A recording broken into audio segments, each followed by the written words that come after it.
I gotta do it, man.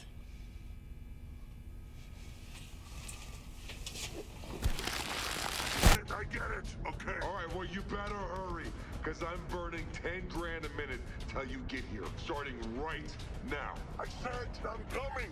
Don't you touch my money.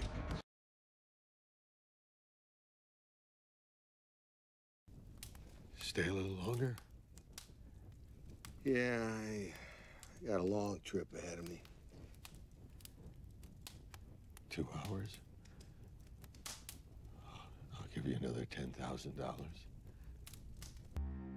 War, poverty, corruption, hunger, misery, human suffering will not change in a monetary system. That is, there'll be very little significant change.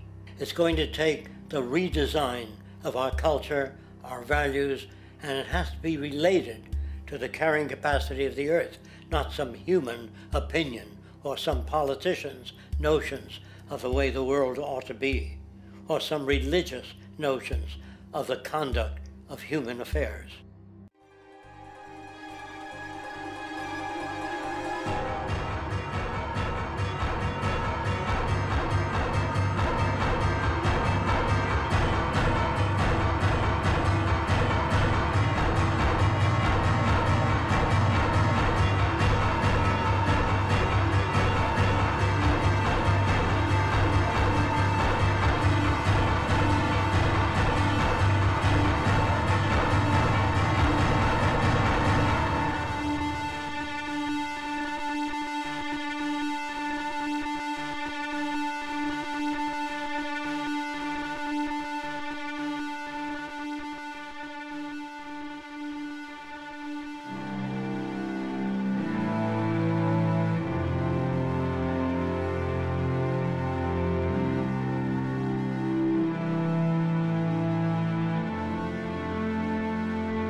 Patriotism, weapons, armies, navies, all that is a sign that we're not civilized yet. Kids will ask their parents, didn't you see the necessity of the machines? Dad, couldn't you see that war was inevitable when you produce scarcity? Isn't it obvious? Of course the kid will understand that you were pinheads, raised merely to serve the established institutions. We're such an abominable, sick society that we won't make the history book. They just say that large nations took land from smaller nations, used force and violence. You'll get history talked about as corrupt behavior all the way along until the beginning of the civilized world. That's when all the nations work together. World unification, working toward common good for all human beings, and without anyone being subservient to anyone else, without social stratification, whether it be technical elitism or any other kind of elitism, eradicated from the face of the earth. The state does nothing because there is no state. Because there is no state. People use the word instinct because they can't account for the behavior.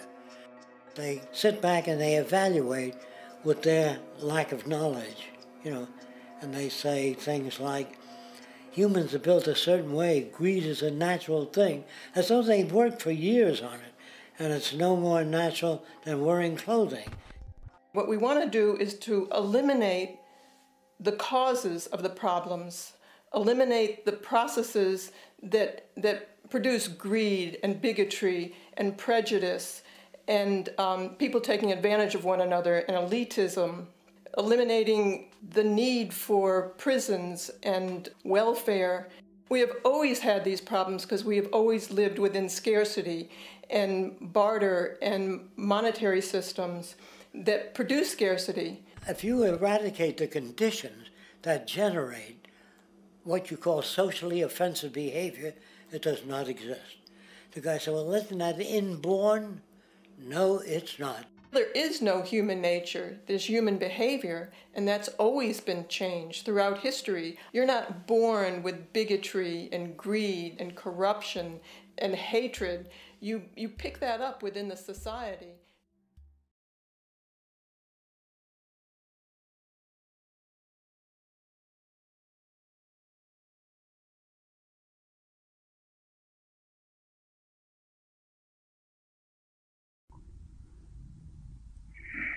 Ah!